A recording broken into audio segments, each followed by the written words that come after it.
जिस बेटे को करोड़ों की दौलत के लिए विदेश भेजा, उसने जंग के समय मुंह फेर लिया और जिसे घर में नालायक समझा था, वह सीना तानकर सरहद पर ढाल बनकर खड़ा हो गया। नमस्कार दोस्तों, मैं हूं विवेक वर्मा और आज मैं आपके सामने एक ऐसी कहानी लेकर आया हूं जो हमारे समय की एक बहुत ही कड़वी सच्चाई को उजागर करती है।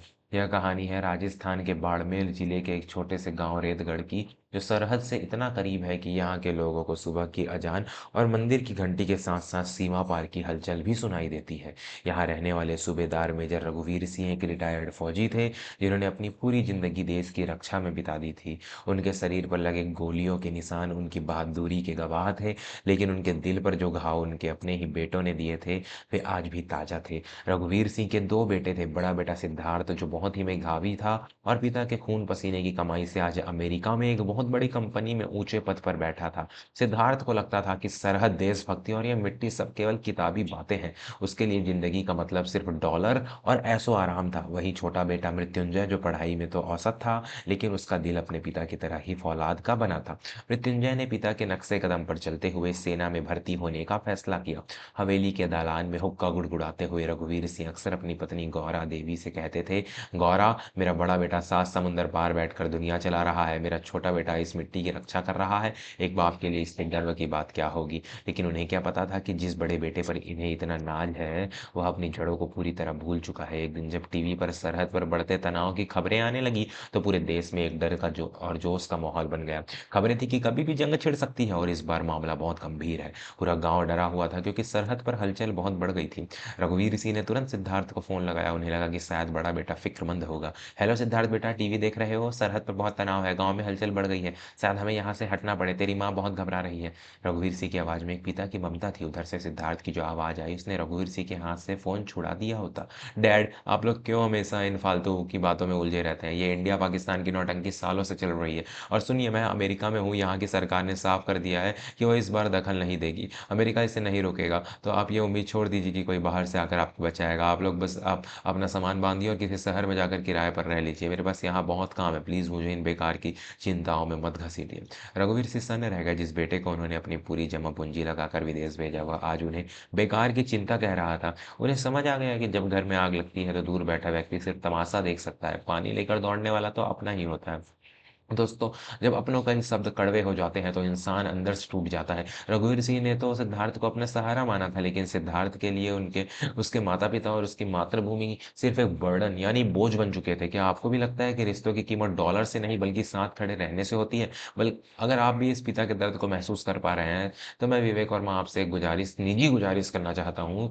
आप ऐसे ही दिल को छू लेने वाली कहानियां आप तक मैं पहुंचाने की कोशिश करता हूँ। आपका एक सब्सक्राइब मेरे लिए वो हिम्मत है जो मुझे सच बोलने की ताकत देती है। आपके प्यार और जुड़ाव के बिना यह सफ़र अधूरा है। इस समय जब रिश्तों की में दरार आ रही है, हमें एक-दूसरे के साथ की सबसे ज़्यादा ज़रूरत है। अभी हमारे इस परिवार के चैनल को सब्सक्राइब करें और हमारी इस भावनाओं की दुनिया का हिस्सा बनें। कृपया सब्सक्राइब ज़रूर करें। सरहद पर हालात और भी बिगड़ गए। गाँव खाली करने का आदेश आ गया। मृत्युंजय, जो पास की ही एक छावनी में तैनात था, उसकी टुकड़ी को उसी सेक्टर की ज़िम्मेदारी दी गई थी, जहाँ उसका अपना घर था। रात के 2 बज रहे थे। बाहर भारी गोलाबारी शुरू हो चुकी थी। रघुवीर सिंह और गौरा देवी अपनी पुरानी हवेली के एक कोने में बैठे भगवान से प्रार्थना कर रहे थे। तभी हवेली के बाहर एक सैन्य वाहन रुका। मृत्युंजय दौड़ता हुआ अंदर आया। धूल और बारूद की गंध उसकी वर्दी से आ रही थी, लेकिन उसकी आंखों में अपने माता-पिता के लिए एक अटूट प्रेम था। बाबूजी, माँ, आप लोग अभी तक यहाँ क्या कर रहे हैं? मैंने टुक ट्रक भेजा था गाँव वालों के लिए, आप उसमें क्यों नहीं गए? मृत्युंजय ने हाँफते हुए पूछा। रघुवीर सिंह की आंखों में आंसू आ गए। बेटा, तेरी माँ इस घर को छोड़ने को तैयार नहीं थी, और सिद्धार्थ, उसने तो कह दिया कि हमें खुद ही अपना रास्ता देखना होगा। उसने तो जैसे हमसे रिश्ता ही तोड़ लिया। मृत्युंजय ने अपने पिता के कंधे पर हाथ रखा। बाबूजी, भैया विदेश में है, उन्हें नहीं पता कि यहाँ मिट्टी की पुकार क्या होती है, लेकिन मैं हूं ना। जब तक आपके इस बेटे की रगों में खून है, कोई दुश्मन इस हवेली की एक ईंट को भी नहीं छू सकता। आप लोग अभी मेरे साथ चलिए, पीछे सेना की टुकड़ी तैनात है। जैसे ही वे बाहर निकले, एक गोला हवेली के पिछले हिस्से में आकर गिरा। धमाका इतना जोरदार था कि जमीन हिल गई। मृत्युंजय ने फुर्ती से अपने माता पिता को सुरक्षित वाहन में बिठाया। तभी उसे रेडियो पर संदेश मिला कि दुश्मनों ने एक छोटी सी चौकी पर हमला कर दिया और वहां मदद की जरूरत है। मृत्युंजय एक पल के लिए रुका। सामने उसके बूढ़े माता पिता थे और दूसरी तरफ उसकी जिम्मेदारी, उसका देश। बाबूजी, मुझे जाना होगा, मेरे साथी मुश्किल में है, आप सुरक्षित शिविर तक पहुंच जाइए, ड्राइवर को सब पता है। मृत्युंजय अपनी गन लोड करते हुए बोला। गौरा देवी चिल्लाई, नहीं बेटा, तू भी हमारे साथ चल, तू अकेला क्या करेगा? मृत्युंजय ने मुस्कुराते हुए अपनी माँ के पैर छुए और कहा, माँ, अगर आज मैं भाग गया तो कल दुनिया कहेगी कि सूबेदार रघुवीर सिंह का बेटा बुजदिल था। आज जंग की इस आग को हमें ही रोकना होगा, क्योंकि बाहर वाला कोई नहीं आएगा। वह फौलादी जिगरा लेकर अंधेरे में गायब हो गया। रघुवीर सिंह उसे जाते हुए देख रहे थे। उन्हें आज समझ आया कि असली वारिस कौन है। वह नहीं जो विदेश में बैठकर शांति के उपदेश देता है, वह बल्कि वह जो मोर्चे पर खड़ा होकर शांति की रक्षा करता है। इधर अमेरिका में सिद्धार्थ अपनी आलीशान बालकनी में बैठकर वाइन का गिलास हाथ में लिए टीवी पर खबरें देख रहा था। उसे अपनी कंपनी के मुनाफे की चिंता थी। उसकी पत्नी मोनिका ने पास आकर कहा, सिद्धार्थ तुम्हारे पेरेंट्स का क्या हुआ? वहां तो जंग छिड़ गई है। सिद्धार्थ ने बेरुखी से जवाब दिया, मैंने उन्हें कह दिया था कि सुरक्षित जगह चले जाए। अब मैं वहां जाकर उन्हें ला तो नहीं सकता, और वैसे भी अमेरिका इस वॉर में नहीं पड़ने वाला, तो फालतू टेंशन लेने का क्या फायदा? जो होगा देखा जाएगा। सिद्धार्थ की बातों में वो ठंडक थी जो किसी भी रिश्ते के को जमा दे। उसे अंदाजा भी नहीं था कि उसका छोटा भाई मौत के मुंह में घुसकर अपनी जान की बाजी लगा रहा था। दोस्तों, जब कोई अपना ही इतना पराया हो जाए तो रूह कांप जाती है। एक तरफ वो बेटा था जो अपनी सुख सुविधाओं के लिए अपनों को मरने छोड़ चुका था, और दूसरी तरफ वो बेटा जो पूरे देश के लिए अपनी जान हथेली पर लिए खड़ा था। क्या आपको लगता है कि सिद्धार्थ को कभी अपनी गलती का एहसास होगा? क्या मृत्युंजय सही सलामत वापस लौटेगा? इस कहानी के अंत तक जानने के लिए, अपने जज्बातों को एक नई दिशा देने के लिए, मैं विवेक वर्मा आपसे फिर से एक बार दिल से विनती करता हूँ। मेरा चैनल नहीं है ये, है उन हज़ारों माता-पिता की आवाज़ है जो अपनों के इंतज़ार में आँखें बिछाए बैठे हैं। आपका एक सब्सक्राइब हमें उन लोगों तक पहुँचाने की मदद करेगा, जिन्हें आज अपनों के साथ की स ज़रूरत है। इस भावुक सफ़र में मेरा साथ दीजिए। अभी चैनल को सब्सक्राइब करें और अपना प्यार हमें दें। आपका सब्सक्राइब हमारे लिए बहुत कीमती है। अगले 2 दिन पूरे देश के लिए बहुत भारी थे। अभियान सिंदूर के तहत भारतीय सेना ने दुश्मनों को मुँहतोड़ जवाब दिया, और उस टुकड़ी का नायक कोई और नहीं बल्कि मृत्युंजय था। उसने अकेले ही दुश्मनों के 3 बंकर उड़ा दिए थे। हालाँकि वह खुद बहुत गंभीर रूप से घायल हो गया था। जब जंग थमी तो पूरे देश में जश्न का माहौल था। रघुवीर सिंह और गौरा देवी अस्पताल के बाहर खड़े थे। मृत्युंजय को स्ट्रेचर पर बाहर लाया जा रहा था। उसके पूरे शरीर पर पट्टियाँ थी, लेकिन उसके चेहरे पर वही सुकून था जो एक विजेता के चेहरे पर होता है। पूरा गाँव उसे लेने आया था। मृत्युंजय अमर रहे के नारों से आसमान गूंज रहा था। तभी रघुवीर सिंह का फ़ोन बजा। सिद्धार्थ का कॉल था। डैड, मैंने न्यूज़ देखी, मृत्युंजय को वीरता पदक मिल रहा है। वाओ! इसकी तो इंटरनेशनल वैल्यू बहुत है। मैं सोच रहा हूँ कि अब आप लोगों को अमेरिका बुला लूँ। मृत्युंजय की बहादुरी से मेरी कंपनी में मेरा रुतबा बढ़ेगा। आप लोग अपना सामान पैक कीजिए, मैं टिकट्स भेज रहा हूँ। सिद्धार्थ की आवाज़ में फिर वही स्वार्थ था। रघुवीर सिंह ने फ़ोन को स्पीकर पर डाला। आस-पास खड़े गाँव के लोगों और मुख्तार चाचा ने भी सिद्धार्थ की बातें सुनी।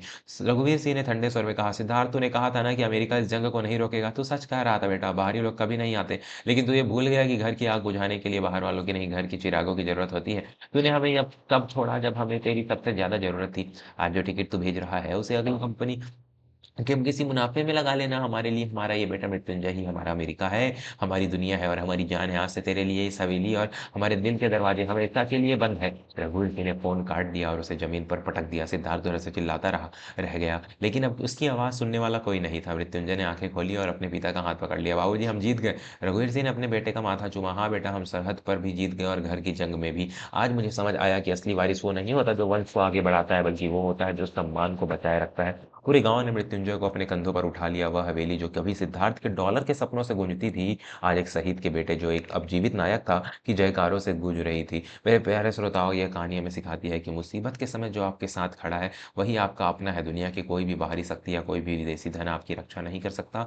जब तक आपके अपने घर में एकता और बलिदान की भावना न हो, कभी भी उन लोगों को मत भूलिए जिन्होंने अपनी आपकी नींव मजबूत की है, क्योंकि जब तूफान आता है तो सिर्फ जड़ें ही पेड़ को बचाती हैं, पत्ते तो हवा में उड़ जाते हैं।